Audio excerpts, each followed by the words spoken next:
Hello, and welcome to my new podcast, Sempre Opera, which is where I discuss one of my favorite things in the world, opera. I just wanted a chance to share my thoughts on this magical art form, and share my opinions and lots of various ideas about what makes these operas work. Hello, and welcome to the podcast. My name is Chris Pettersen, and this is Sempre Opera. First of all, I wanted to introduce myself. I am a senior music performance major at the University of Southern Maine, and my major instrument is flute. But along the way on my musical journey, I discovered that I had a passion for opera. And recently, I discovered that what I wanted to do with my life was be an opera director. And throughout the past year or so, I've been committed to that passion and have been directing operas as much as possible, and have been given many great opportunities, and I just started voice lessons this fall. For this first episode, I thought I would give you a list of my top 10 favorite operas. Now, this list isn't in any particular order, and it was quite difficult for me to come up with this list, but I think it's fairly relative to what I love and what operas I think are epitomes of a great part of opera that I enjoy, or if I had to narrow it down and make this list, it's a list of the operas that I think embody some of my favorite parts of operas and include everything I need in a solid top 10 desert island opera list. So, I know this isn't in any particular order, but the one big one that I feel like I have to get out of the way right away is Mozart's seminal classic, Le Nozze di Figaro, or The Marriage of Figaro. Now, this is a story that I love, partially because I find it to be so relevant to today's society, and I think it has a lot that people can connect to in it. And also I enjoy it because I think in this opera and the others he collaborated on with Lorenzo da Ponte, they really are starting to inch into that verismo territory that we see in Puccini, Verdi, Mascagni, and all those romantic composers. These operas start to get that idea of all characters seem to be realistic and very raw. And some of the ideas and some of that ideas I think are present in Notte Così and Don Giovanni. For example, I think there's a lot of depth to the characters in this, especially like the female characters. I love the role of Susanna, especially because of how headstrong and powerful she is as a character. She really knows what she needs to do to get what she wants, and she has the power of gaining the upper hand in any situation she's in, which I think is fantastic. You can compare her to Rosina in The Barber of Seville a lot. Of course, this being the sequel to The Barber of Seville, which is why I think she has such a good relationship with her mistress, Countess Almaviva, who, while she in Nozze is a very, not calm, but she's a very troubled person who doesn't really show much outward emotion, in my opinion. She's very gracious, kind, compassionate, and she hides all of her true feelings on and behind this kind of mask of not indifference, but what's the word I'm looking for? She hides it behind this mask of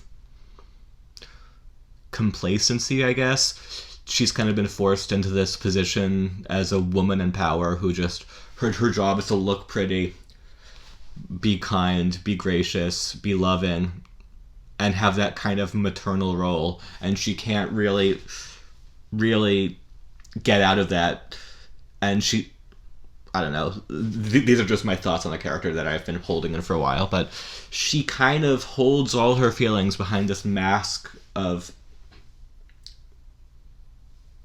regality, I guess is the word I'm looking for. And she doesn't really show that unless she's in private, which is why I think her arias are a great chance to show what she's really feeling inside and to get that from her. But she's such a... I think kindness is her motivating factor throughout this. She forgives the Count because she's kind. And I think she truly loves him and she wants to be happy. But then again, she's kind of trapped in this position. Well, anyway, in case you don't know the story of Noce, it's the sequel to The Barber of Seville, in which the barber Figaro helped the young maiden Rosina find her true love, the Count Almaviva, escaping the clutches of her evil guardian sugar daddy, whatever you want to call him, Bartolo. And in the sequel, Count Almaviva is not really into his wife Rosina. Well, he's gotten this kind of arrogance that entitles him to think he has the right to sleep with anyone he wants, which he does, being Count. He has the droit de seigneur, or in Latin, the Druis de prima noctis, I think it's called, but the right of the first night, which basically means he has the right to sleep with any of his servants before their wedding night. He had previously abolished this right, but he wants to bring it back and use it on Susanna, which of course Figaro does not like. And Figaro does all he can to get revenge. So that's the whole story. It's more complicated than that, but that's the general MO for the story. It's very fast paced and there's a lot going on, but that's the gist of it. So Countess Rosina has sort of been pushed into this role as the maternal countess figure whose job is to be pretty, act kindly to the servants, be gracious. And I think because she wasn't born with the mindset of being that person, she can't really separate her private self and her public self. So she hides it all behind her mask. And for example, if I was directing Porgy Amor, that's the whole mindset I would go on. There's nothing on her face, but all her emotions are bubbling beneath the surface. And there are other operatic characters I think this kind of attitude works with. For example, Mimi in Bohème, Michaela in Carmen. They're all characters who have strong emotions, but they lack the sort of courage and bearing to sort of let those emotions out. And so, especially the Countess, I feel like she's just a bubbling volcano of emotion waiting to explode. And in a way, I suspect she's known that the Count has been less than faithful to her for years, and it's been sort of bubbling. I kind of compare her to Donna Elvira in Don Giovanni, which, if you don't know, Don Giovanni promised to marry her, then abandoned her in 3 days. And on the other side, we have the Countess, whose emotions have been simmering for months, if not years, who's been struggling, and the thing is, that kind of simmering emotions can hurt more than the quick pain of Don Elvira, because it's like ripping off a Band-Aid. Once it's gone, and the pain doesn't last as long. But with the pain like this, it's been building and building for years, and at the beginning she could kind of push it back and say, he's not cheating on me, he loves me. And then once we get to Porgy Amor, that's really the moment of her realizing the hole she's in and how far down she is, and her realizing, oh my god, there's nothing I on my own can do to solve my problem, and I need help. I just want my husband back, or I want to die. She says it very plainly, but there's so much going on there to me that in demonstration or in performance is quite simple to demonstrate. Anyway, I just want to get those thoughts about those characters. I just love. There's also so much great comedy in this opera. Between the Count's stupidity and arrogance, Antonio, and just Figaro being a wily kind of guy. But yeah, that's really why I love Nozze. It has all those great elements. The one thing it lacks is kind of a lead tenor, because I love Mozart's beautiful tenor arias. I do recommend taking a listen to Basilio's aria, which isn't performed much, but it's gorgeous, don't get me wrong, and I agree that it should be performed in recitals, but it doesn't fit the context of the opera. So yeah, Nozze is by far one of my favorite operas. If I had to choose one opera to go on to a desert island with, it's Nozze, because there's a lot there. There's a lot of... It's a long opera, so there's a lot to work with, and there's a lot to keep me interested. And every time I watched it, I gained something new from it, and I learned more about a scene I hadn't watched that much. So next, I want to talk about one of my other favorite operas, Turn of the Screw, which is a Benjamin Britten chamber opera. It tells the story of a governess who goes to an English manor to teach two young children named Miles and Flora. This whole job is somewhat unsettling to her, because their uncle, who lives in London and works there, has told her not to make contact with him, and that just take care of the children who are being watched by an old housekeeper. It goes on from there. There's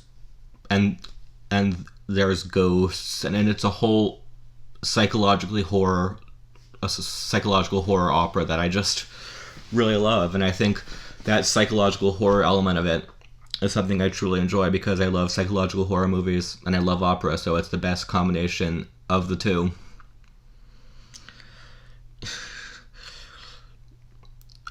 And there's a lot of great music. It's written as a 12-tone piece, so there's a main screw theme, and each scene that's based on random 12 notes, and that screw theme is done throughout the entire opera, and each scene is a different variation on that theme, which is really cool. It's a great piece for smaller opera companies to take on, because it only needs like 5 singers and a 13-piece orchestra. So it's really good for that. Unlike Nozze, which has like a huge orchestra, 12 leads, and a chorus. But yeah, Turn of a Screw is just... It satisfies that internal horror fan in me that I really enjoy.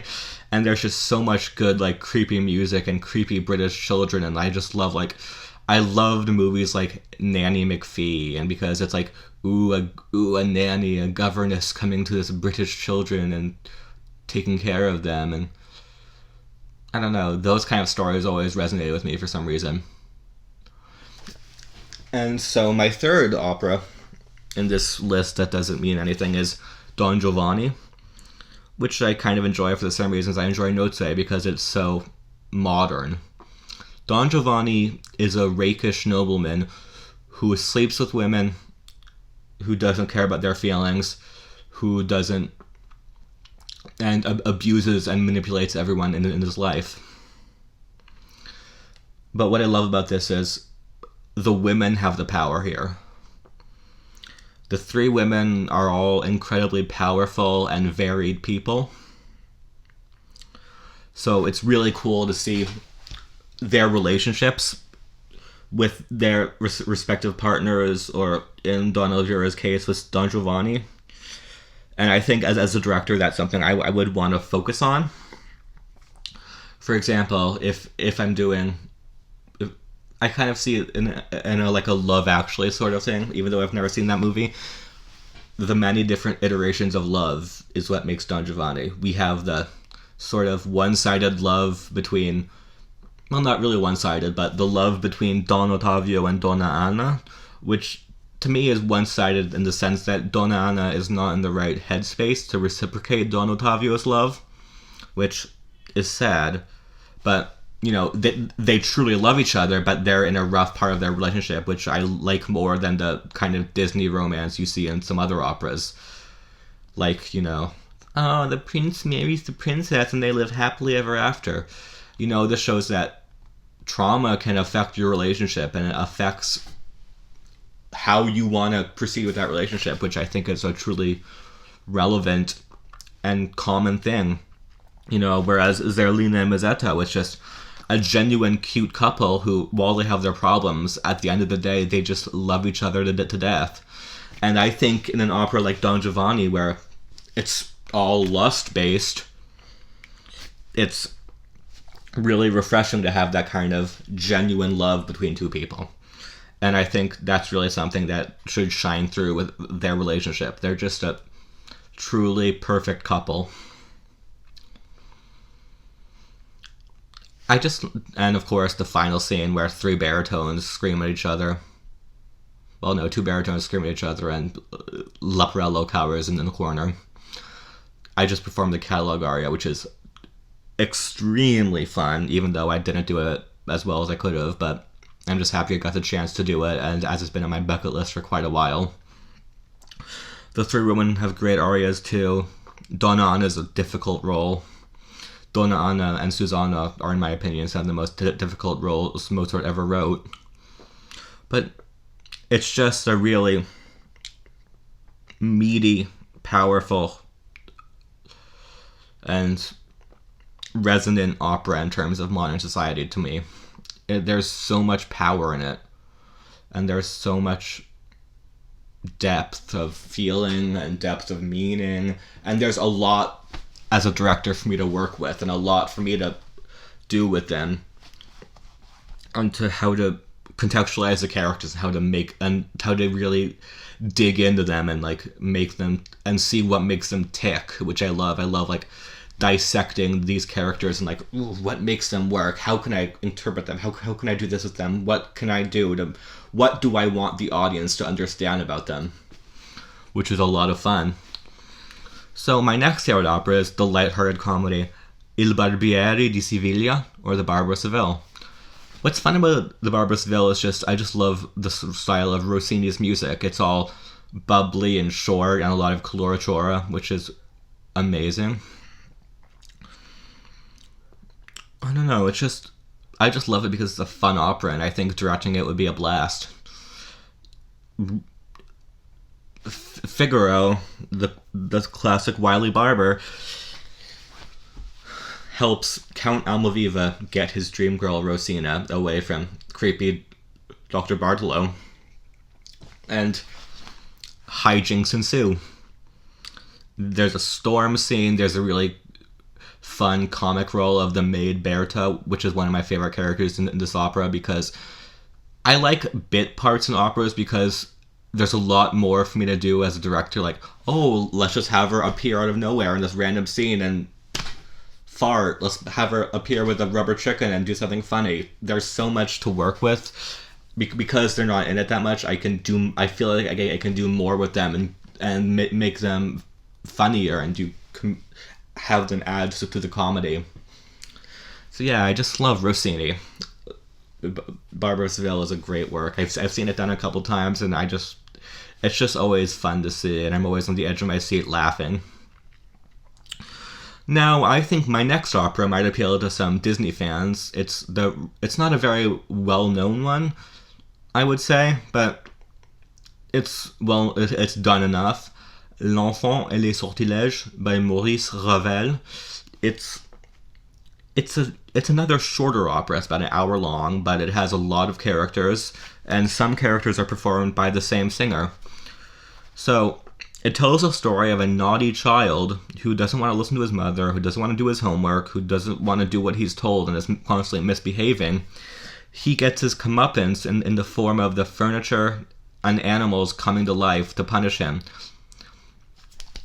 So, the fireplace rebukes him, the old man in the math book yells at him because he ripped up the math book and now the numbers are out of order. The princess in his storybook can't finish her story, and the boy will never know what happens to her because the storybook is ripped into pieces, she has a beautiful aria. So yeah, it's just that sort of, it appeals to that, like, my love for Disney and my love for that kind of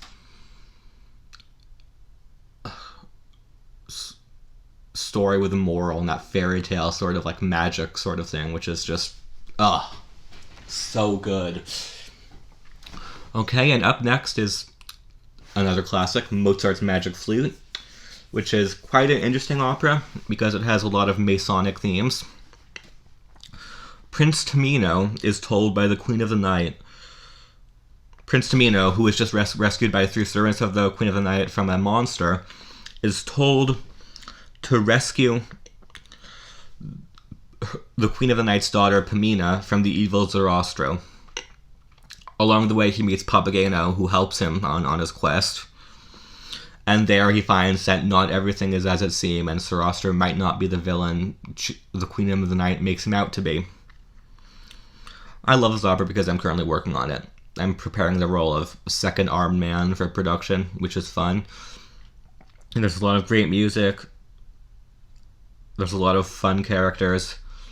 And it has that sort of duality that exists. Like, the light and darkness, the comedy and drama, the extreme highs of the Queen of the Night, and the extreme lows of Zoroastro. Those things combine to make a really great and compelling opera.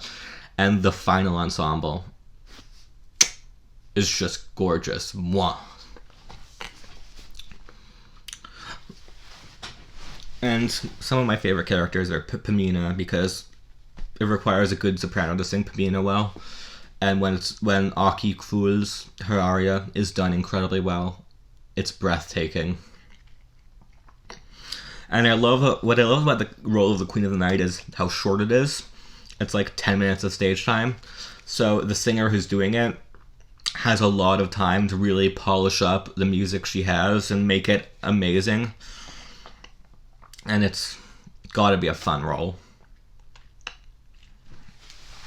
And up next, we have the Verdi classic opera La Traviata, which tells the story of an aging courtesan named Violetta Valeri, who falls in love with a handsome man named Alfredo, but everything seems to be against them in terms of them getting to be together.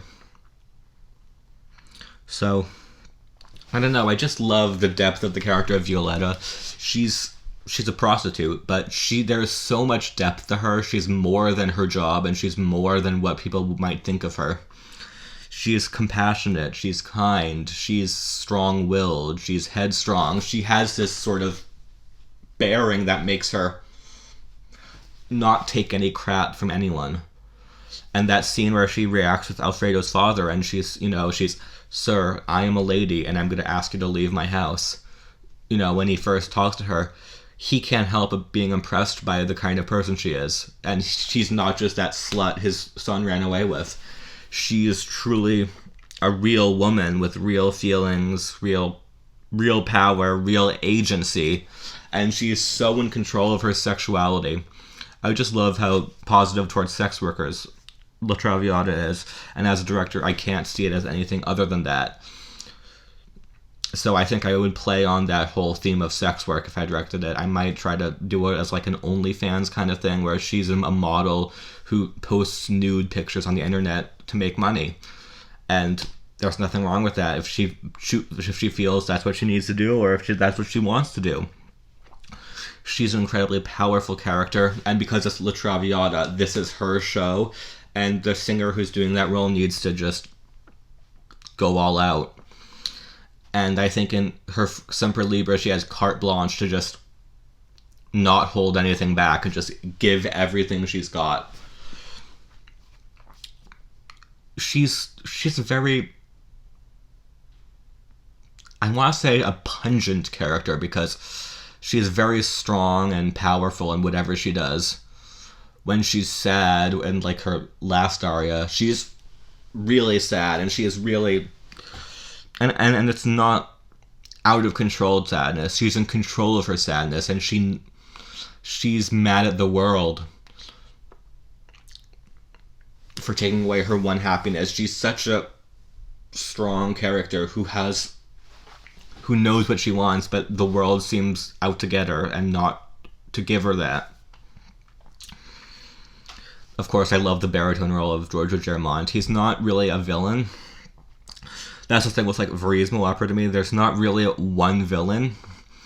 If anything, the villain isn't a character, it's an idea, like fate, or like life getting in the way of what you want, or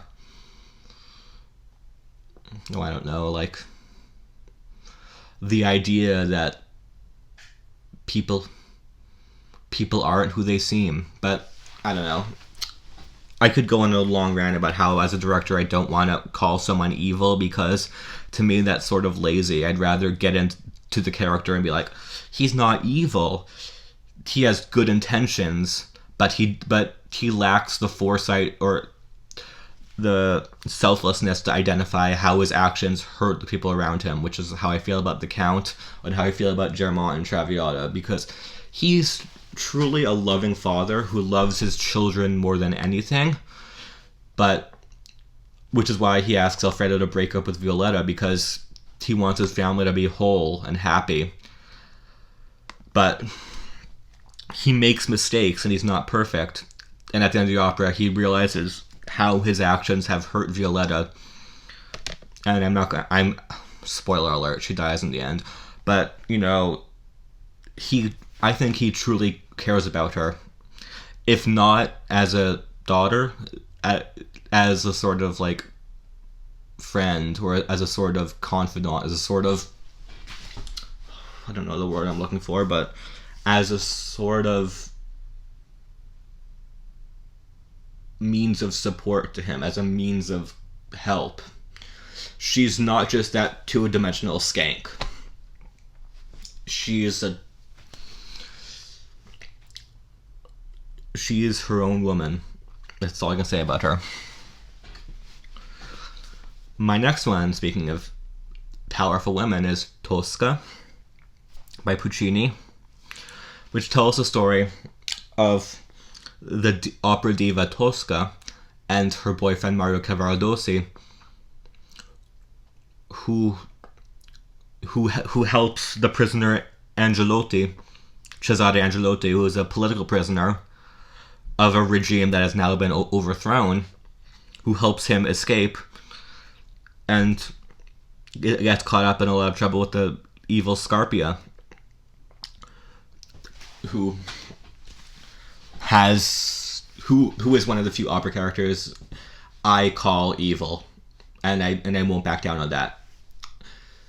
Evil to me has to do with intentions more than impact, and Scarpia has nothing but evil intentions to me.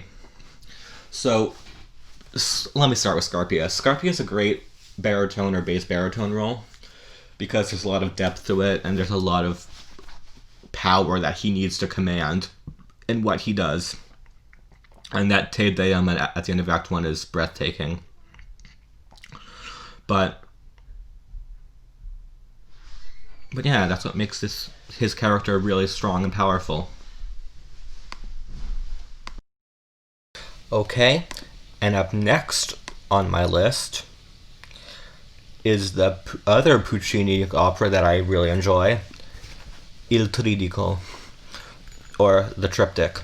So this is a series of 3 operas that all hinge on the central theme of hiding a body.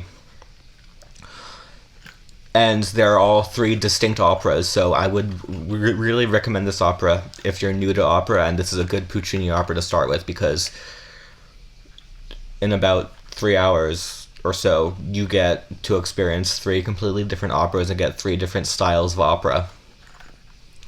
So the first opera is Johnny Schicchi, and tells the story of a man who has just died, and his family crowd his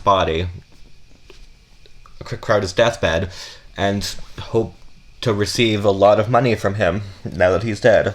But they find out that he left all of his money to a monastery and not to them. So they create a new will and make sure they get money out of him.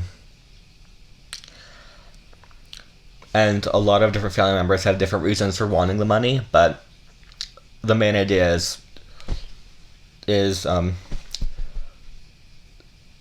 confusing and lying to the notary to make sure they get money from their dead relative Buoso. This is just a very comedic opera, and the famous soprano aria "O mio babbino caro" comes from this opera, which is a gorgeous aria. And this opera, I would have a lot of fun directing. I kind of like have the concept in mind of like a Hallmark or like Lifetime movie, and that kind of cheesy, over the top acting in a kind of modern setting. I think it'd be a lot of fun to do it that way, and I think it would work incredibly well. Next in Il Tredico is Il Tabaro, and I'm not going to discuss much of Il Tabaro because I'm not that familiar with it. I know it concerns a barge owner named Michele and then his wife Giorgetta, and the kind of affair she goes on, and she gets killed at the end. It's not an opera I know that well, but it's really dramatic and dark and brooding, and it's a really good opera that you should check out, and that I should check out too, for that matter. The final opera in this 3 opera set is Suor Angelica, or Sister Angelica, which tells the story of Sister Angelica, a nun who was once a wealthy woman who had an illegitimate son and was shoved in a convent by her family, and her only wish is to see her son. It's such a heartwarming tale with beautiful, simple music and a gorgeous soprano aria, possibly one of my favorite Puccini soprano arias, called Senza Mama, Without Mama.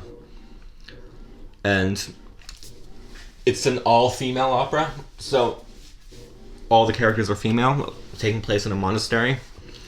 And I don't know, I just love it. Probably the most of any Puccini opera. There's so much gorgeous music. The Ave Maria especially. The Princess's aria. I think that's what she is. But yeah. And that's a nice role for a contralto, the princess. But yeah, it's just, these 3 operas have a special place in my heart, and I would always recommend them to a new person to opera because it's kind of like a operatic buffet, in my opinion. It's like 3 distinctly different operas, and you get a little taste of everything by seeing this. For that matter, another good thing for you might be like Cav Pog, Doubleville, 2 operas. But I like the idea of having someone who's new to opera experience a bunch of short operas in one evening. I think that would be a very worthwhile experience for them. And the final opera is another light-hearted romp that I absolutely adore. It's L'Elisir d'Amore by Donizetti, or The Elixir of Love. Now, this tells the story of the wily and cute villager Nemorino, who falls in love with a wealthy landowner named Adina. She's nice to him, but she doesn't really love him back. And she's being courted by the arrogant soldier Belcore. So Nemorino approaches the quack con artist Dr. Dulcamara for his magical elixir, just like the elixir that Tristan gave Queen Isolde, that Adina tells Nemorino in one of the first scenes of the opera.